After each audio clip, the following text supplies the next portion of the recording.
Λοιπόν, εδώ έχουμε τα τσιπουράκια μας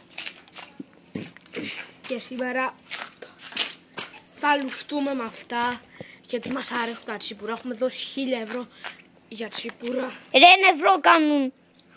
Άσκας! Πότε πήραμε εμείς 100 τσίπουρα? Ξέρω εγώ. Αυτό είναι πάνω από 1 δισεκατομμύριο ευρώ. Έλα. Και το ήπιο βλάκα. Έλα να πιούμε λίγο. Λουζόμαστε και με αυτά. Και επειδή είμαστε εθισμένοι και μεθυσμένοι, δεν πήραμε μόνο ένα, πήραμε κι άλλο. Θες λίγο? Όχι ρε, εγώ δεν είμαι ηλίθιος. Θα βγάλω το μαχαίρι. Σαν σαμπάνια. Απλά καλύτερο.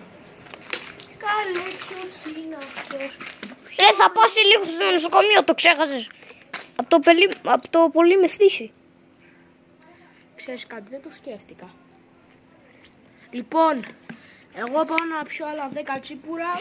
Εσύ θα πιει όλο αυτό πάλι ο βλάκας. Όλο αυτό. Λοιπόν, ναι, ωραία. Λοιπόν, επειδή δεν αντέξαμε, πήραμε άλλο ένα, ρε. Ο μπρο ήπιε 3. Τσιφτέτελι του Κίκο. Τσιφτέτελι. Και εδώ για ένα μεγάλο. Τι κάνεις ρε? Καλέ, ποιος είναι αυτός? Ποιο είναι το παιδί?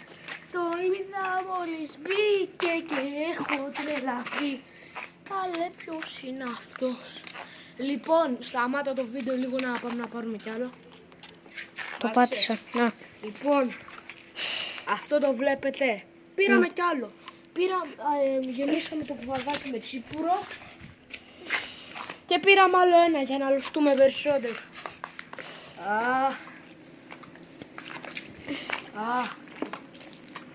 Και τώρα το μεγάλο μπουμ. Ο μπρο, σας το είπα, 1 λίτρα είναι αυτό, ενώ αυτό φτούριξε πάνω του. Κάντε Όπα, subscribe παντόφλα μου. για να μην έρθω και στον ύπνο σας, θα σας αφήσω τσίπουρα. Γεια.